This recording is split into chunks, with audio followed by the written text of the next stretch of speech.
Tole nagaanii fi araarri waaqayyoo bakka jirtanitti isiniif haa baay'atu. Nagaa keessanii nagaan gooftaa hunduma keessaniif haa ta'u. Har'a dubbii waaqayyoo walii wajjiniin kan armaan nu ta'a.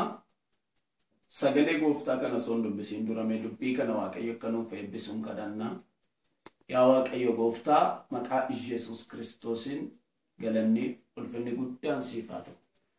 Maqaan makee Yesuus Kiristoosiitiin guyyaa har'aa kana waan nu laatteef, yeroo kana waan nu laatteef, warra har'a ga'anii si galateeffatanii maqaa kee waaman waan nu gooteef maqaan kee kan kabajame haa ta'u. Amma dubbii keessa dhageenyu kana maqaa gooftaa Yesuus Kiristoosiin ati nuuf eebbisi.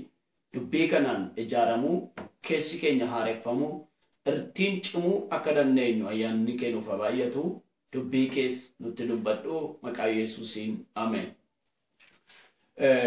Har'a kan walii wajjin ilaalu macaafa Ermiyaas raajichaa boqonnaa 1 lakkoofsa 17 kaasee kan jiru nan dubbisa maqaa gooftaa Yesuusiin. Itti fufees waaqayyoo ati garuu yaa Ermiyaas ka'ii mudhii kee hidhadhu wantan si abboomu hundumaa isaaniittiin ani isaan duratti akkan si illee yaasifnetti ati yommuu isaan argitu na'in kunoo ani har'a akka mandara kellaa dhagaa qabu akka utubaa sibiilaa akka keenyan sibiila borrajjii irraa hojjetames akka taatu si godheera. Ati biyya sana hundumaan mootota Yihuudaa fi gurguddoota isaanii luboota isaaniif saba biyya sanaa hundumaan hin mormita. Isaan si lolu ani si oolchuudhaaf si wajjin waan hin jiruuf garuu si hin mo'ani jedhee dubbateera.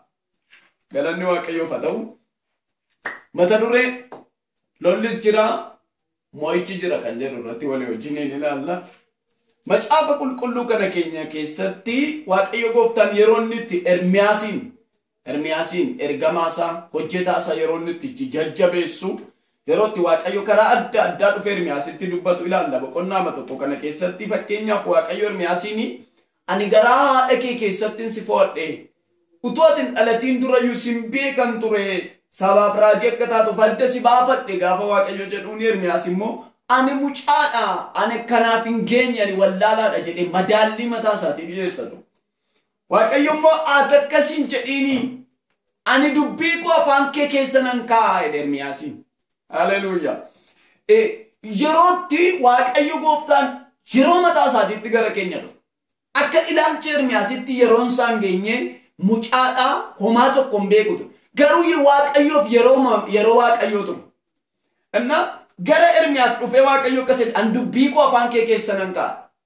Abbaan Ermiyaas lubaadha. Namoonni gurguddoonis jiru turan dhaqiitii isaanirraa bari. Isaanirraati fakkeenya fudhadhu akkamittiin akka raajan, akkamittiin akka lallaban, akkamittiin akka barsiisan, akkamittiin akka gaggeessan hin jenne afaan kee keessan kaa'e. Shaakal hin jenne waaqayyo dubbii koo afaan kee keessan kaa'e. Warri dubbiin waaqayyo afaan isaanii keessa jiru nu barbaachisu. Warra shaakalan tuntaan lallaba kan shaakale, kadhata kan shaakale, raajii kan shaakale tuntaan dubbiin waaqayyo afaan isaanii keessa warra jiru. Ermiyaasiin dubbii koon afaan kee keessa kaa'e waaqayyo. Maqaan gooftaa kan eebbifame haa ta'u. Har'a warra dubbii waaqayyo afaan isaanii keessa taa'etu barbaachisaadha. Warra shaakalan qabne, warra akka waaqayyo jedhetti dubbatan. Maaliif jennee gaafa laallu waaqayyo akka buqqiftuuf, akka diigduuf, akka ijaartuuf, akka dhaabduuf jedhan gaafa dubbiin waaqayyo afaan keenya keessa taa'ee isa waaqayyo yaade hojjenna jechuudha. Ofii keenya yaadne tun taate. Maqaan gooftaa kan eebbifame haa ta'u. Lakkoofsa 19 kanarratti immoo kan arginu isaan si lolu jedhe waaqayyo Ermiyaasiin. Si lolu, luboonni si lolu, mootonni si lolu, hundumtuu dhufanii akka qomoo isaaniitti si lolu, mootummoonni Yihuudaa si lolu. Gurguddoonni hundumtuu dhufanii si lolu hin mormita kophaa kee isaanii wajjiniin. Ani garuu si oolchuudhaaf si wajjin waan hin jiruuf si mo'uu hin danda'ani. Haleluuyaa. Lolli jira. Diinni lola sitti banuu danda'a. Karaa adda addaa ani yeroo baay'ee namoota baay'ee nan kadhadha. Wanti baay'ee na gaddisiisu lola natti baay'atee lolli akkanarraa dhaabatu fedhanii yommuu namoonni dubbatan nan arga. Lolli hin dhaabbata miti. Lolli jira boreeyyuu dhagaa kan. Iftaaniyyuu lolli jira, darbees lolli jira. Waaqayyo garuu lola keessatti mo'icha nuuf kenna. Akka nuti lolamnee mo'amnu hin barbaadu waaqayyo. Mo'icha nuuf kennu barbaada malee lola keessa dhoksee hulluuqsee waan kun nu dabarsuu miti. Waaqayyo lola keessatti mo'icha nuuf kenna. Akkasiin Ermiyaasiin oolchuu danda'a, dabarsuu danda'a. Isaan garuu si lolu. Si loluun isaanii waan hin oolle. Humna qabaniin si lolu. Beekumsa qabaniin si lolu. Gurguddoonni si lolu. Wallaalonni si lolu. Warri beekan warri hin beekne si lolu. Luboonni illee si lolu. Ani si oolchuudhaaf si wajjin waan jiruuf hin sodaatin. Lolli jira, moo'ichi jira.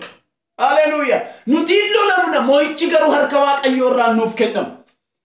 Kiristaanni lola baqachuu qabatu hin taane moo'icha qabaachuu qaba. Lola keessatti moo'icha kan kennu Waaqayyo.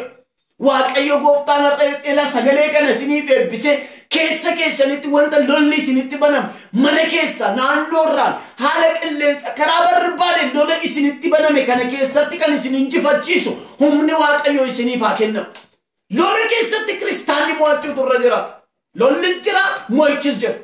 Malee iddoo baay'eetti Israa'eloota yommuu ilaallu macaafa qulqulluu kana irratti gaafa arginu namoonni kiristaanonni baay'een hin lolamu garuu mo'atu. Lolli jira, moo'ichi jira. Hin lolamu hin mo'atu. Malee lola dhookatanii lolarraatii kara biraa gowwoomsanii darbutu hin taane lola keessatti moo'icha kenna Waaqayyo. Inni lola keessatti moo'icha isiniif kennu Waaqayyo gooftaan gara keessan haa ilaalu.